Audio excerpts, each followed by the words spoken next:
Bismillahirrahmanirrahim.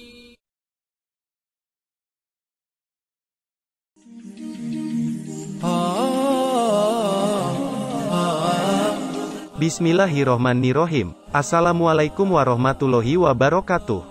Kisah kematian sahabat Nabi yang membuat langit berguncang. Sa'ad bin Mu'az dijuluki sebagai Abu Amr. Ia merupakan seorang pemuda Aus yang dikenal sangat mahir menunggangi kuda dan pemberani. Ayahnya adalah Mu'az bin An-Nu'man dan ibunya bernama Kabsyah bintu Rafi. Adapun istri Sa'ad adalah Hindun binti Samak, bibi Usaid bin Hudair. Sa'ad adalah pemimpin Bani Abdul Ashal. Pada saat duta Islam, Mus'ab bin Umair, berdakwah di Yasrib, kawasan di sekitar Madinah dan berhasil mengajak beberapa orang untuk beriman kepada Rasulullah Shallallahu Alaihi Wasallam. Saat tercengang, ia langsung memerintahkan sahabat karibnya, Usaid bin Hudair untuk menemui Mus'ab yang ketika itu bersama As'ad bin Zurarah agar mau menghentikan aksinya. Namun, sesampai di tempat Mus'ab dan setelah berdialog dengannya, Usaid malah menyatakan keislamannya. Ia pun segera pulang untuk menemui Sa'ad dengan harapan agar Sa'ad juga dapat mengikuti jejaknya. Melihat keadaan Usaid yang raut wajahnya sudah tidak seperti ketika perginya, Sa'ad bertanya, "Apa yang terjadi pada dirimu?"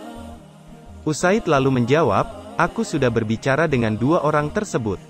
Demi Allah, aku tidak melihat keduanya tidak mempunyai kekuatan. Aku sudah melarang mereka berdua." Lalu keduanya berkata, "Kami akan melakukan sesuatu yang engkau sukai.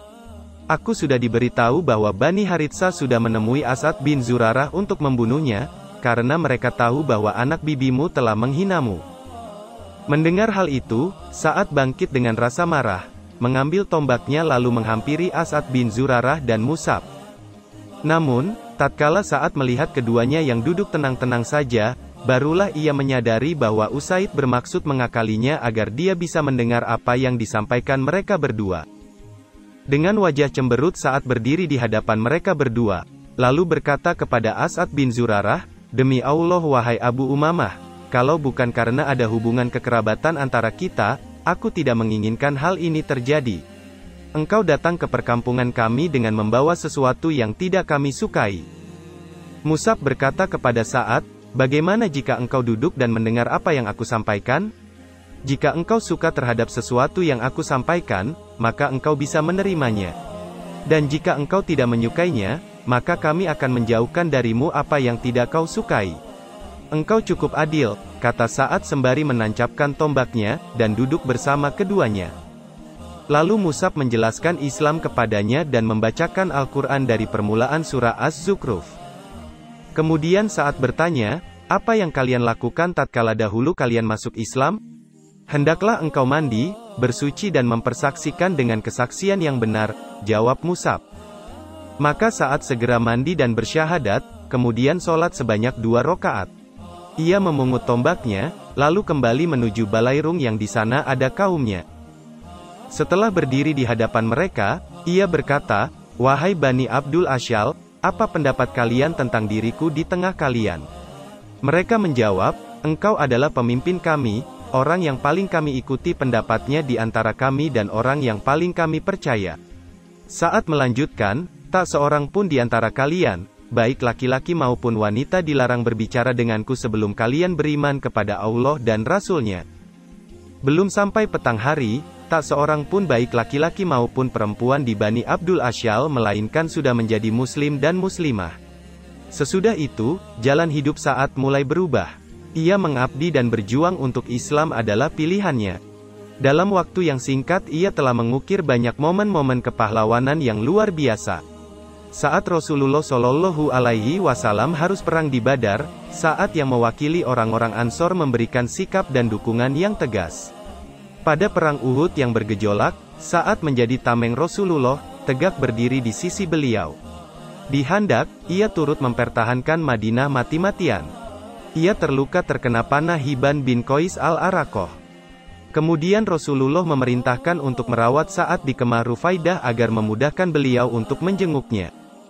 Pada saat itu, Madinah mulai dikepung dan tiba-tiba orang-orang Yahudi dari kaum Bani Quraizah berkhianat.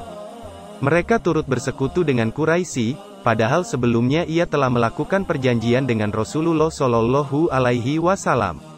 Setelah kemenangan di Perang Khandaq, Rasulullah langsung mengadakan pengepungan terhadap perkampungan Bani Quraizah yang telah berkhianat.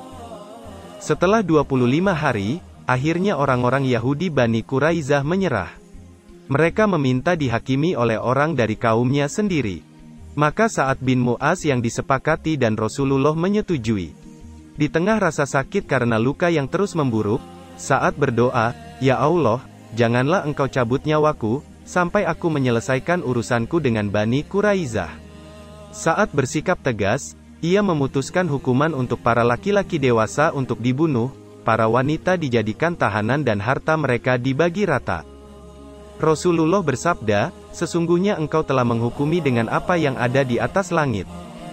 Sesudah itu, hari-hari Sa'ad adalah penantian menuju keabadian. Ia memohon agar luka-luka itu mengantarkannya kepada kesyahidan. Ia kerap dijenguk oleh Rasulullah. Beliau lalu berdoa untuk Sa'ad, "Ya Allah, sesungguhnya saat ini telah berjuang di jalan-Mu. Maka terimalah ruhnya dengan penerimaan yang sebaik-baiknya." Saat ingin hari terakhir yang dilihatnya adalah wajah Rasulullah yang mulia. Ia pun mengucap salam, "Assalamu alaika, ya Rasulullah. Ketahuilah bahwa saya mengakui bahwa Anda adalah Rasulullah." Rasulullah memandang wajah Sa'ad lalu berkata, "Kebahagiaan bagimu, wahai Abu Amr." Dan Sa'ad pun pergi menuju keabadian, menghadap Ilahi. Orang-orang berduka cita dan berkabung. Rasulullah Shallallahu Alaihi Wasallam bersabda, "Sungguh, kematian Sa'ad telah membuat arasy Allah terguncang." Demikian kisah yang saya sampaikan, semoga bermanfaat untuk kita semua. Amin, ya Rabbal Alamin.